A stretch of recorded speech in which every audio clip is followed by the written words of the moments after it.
आखिरकार 15 महीने के बाद आज गाजा से एक अच्छी खबर सामने आ रही है। सीज फायर का ऑफिशियली अनाउंसमेंट हो चुका है। हमास और इजराइल सीज फायर के लिए पूरी तरीके से राजी हो चुके हैं। सीज फायर संडे के दिन से लागू किया जाएगा,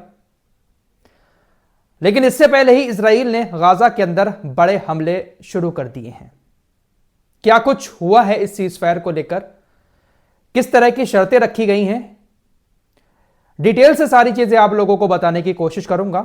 सीज फायर की खबर तो शायद आपने अब तक सुन ही ली होगी, लेकिन जो मेन बातें हैं वो आपको जानना जरूरी है अगर आप 15 महीने से लगातार गाजा की खबरें देख रहे हैं।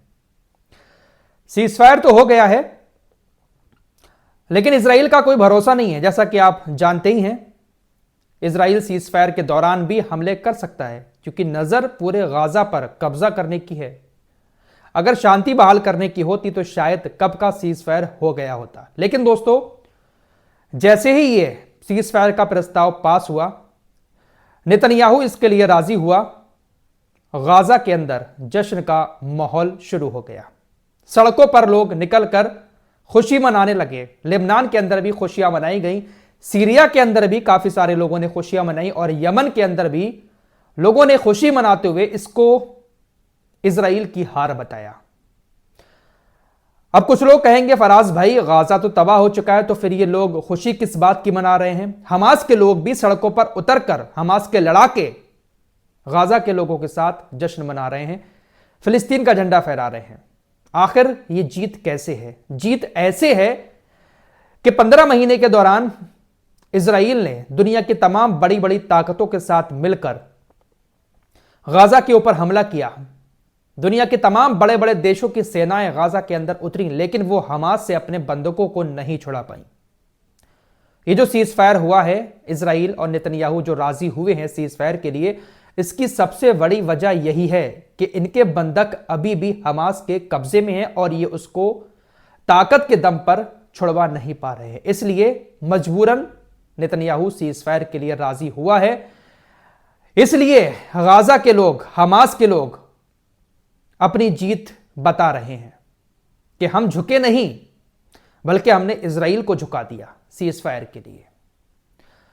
फिलहाल क्या क्या शर्तें हैं वो मैं आपको आगे बताऊंगा, लेकिन इसी बीच हुतीज ने भी ऐलान कर दिया है कि सीज फायर का ऐलान जो हुआ है, इससे हम काफी खुश हैं, और जैसे ही गाजा के अंदर सीज फायर लागू होगा, हम अपने ऑपरेशन को भी बंद कर देंगे। ना हम लाल सागर में फिर किसी जहाज पर हमले करेंगे, और ना ही फिर हम इजराइल की तरफ कोई बैलिस्टिक मिसाइल छोड़ेंगे। हुतीज तो ये बात काफी टाइम से कहते चले आए हैं कि गाजा के अंदर सीज फायर हो जाएगा, हम भी अपने ऑपरेशन को बंद कर देंगे। इसका ऐलान भी उन्होंने फौरन कर दिया है।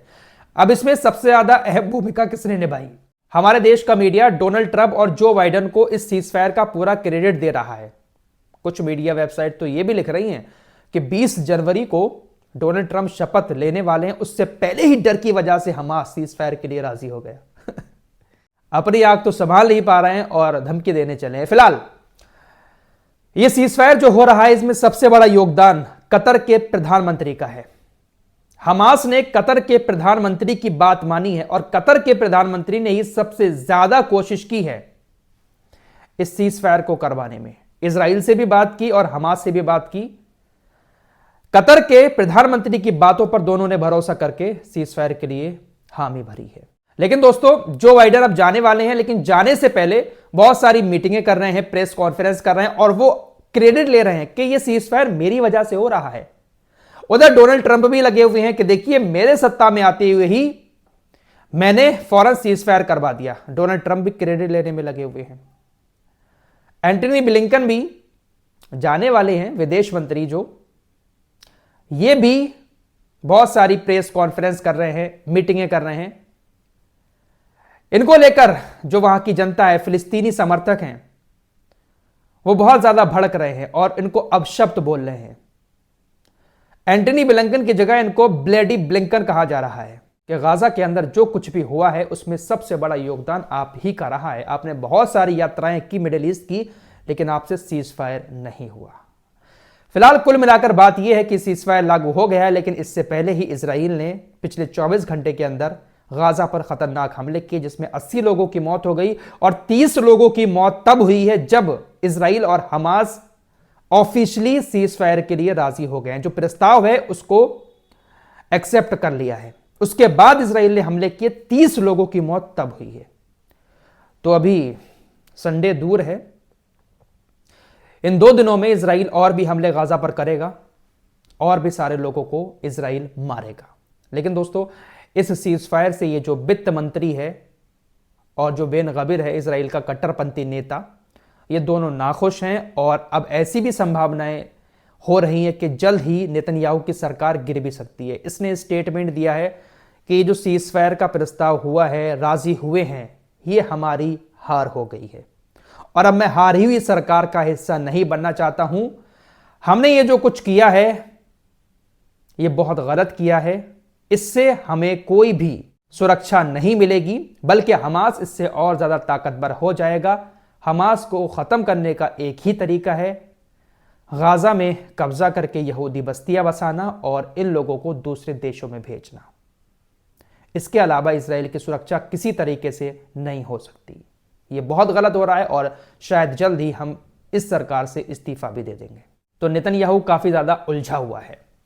फिलहाल जो शर्तें रखी गई हैं वो भी आपको बता देता हूं। सबसे पहले तो जिन बॉर्डर पर गाजा के इजराइल की सेना मौजूद है, धीरे धीरे करके वो वापस जाएगी। 3-4 स्टेज में ये सीज फायर होगा, तो धीरे धीरे करके हर स्टेज में पूरी तरीके से इजरायली सेना गाजा से बाहर हो जाएगी। रफा क्रॉसिंग को पूरी तरीके से खोल दिया जाएगा। जो लोग बीमार हैं, जिनका इलाज गाजा के अंदर नहीं हो पा रहा है, उनको दूसरे देशों में इलाज के लिए भेजा जाएगा। किसी तरह की कोई रुकावट नहीं डाली जाएगी। सीज फायर का प्रस्ताव जब आया था तो एक प्रोटोकॉल के तहत कतर ने कहा था कि तकरीबन 600 ट्रक रोजाना गाजा के अंदर सहायता के भेजे जाएं। तो अगर यह सीज फायर लागू हो जाता है, अगर मैं अभी भी इसलिए लगा रहा हूं क्योंकि अभी संडे दूर है, नेतन्याहू अपनी कुर्सी बचाने के चक्कर में अपनी बात से पलट भी सकता है क्योंकि इसके नेता बगावत कर रहे हैं। फिलहाल लगभग तय है सीज फायर होगा। तो 600 ट्रक रोजाना गाजा के अंदर रफा क्रॉसिंग से और दूसरी क्रॉसिंग से जाएंगे, उसको इजरायली सेना नहीं रोकेगी। तकरीबन 2 लाख तंबू और 60,000 कारवा लगाए जाएंगे, जहां पर जो लोग इधर उधर भटक रहे हैं, जिनके सर पर छत नहीं है, उनको थोड़ा सा घर मिलेगा। पहला चरण 42 दिन का होगा और इस 42 दिन के चरण में इजराइल तकरीबन 1000 फिलिस्तीनी कैदियों को रिहा करेगा।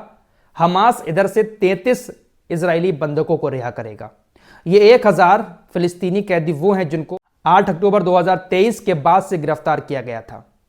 इन लोगों को इजराइल रिहा कर देगा। 110 ऐसे फिलिस्तीनियों को इजराइल अपनी जेल से रिहा करेगा जिनको उम्र कैद की सजा इजराइल ने सुना दी है। साथ ही साथ फिलिस्तीन के जो 19 साल से कम उम्र के बच्चे और महिलाएं इजराइल की जेलों के अंदर बंद है, उनको भी इजराइल छोड़ेगा। नेटजारिम कॉरिडोर और फिलाडेल्फी कॉरिडोर से भी इजराइल अपनी सेना को धीरे धीरे करके वापस लेगा।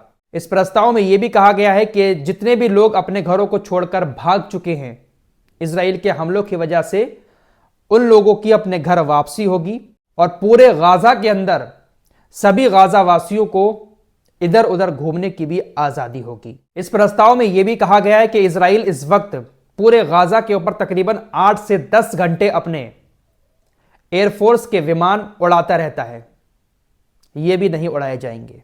पहले चरण में हमास जिन 33 बंधकों को छोड़ रहा है वो 33 बंधक जिंदा और मुर्दा सभी हैं।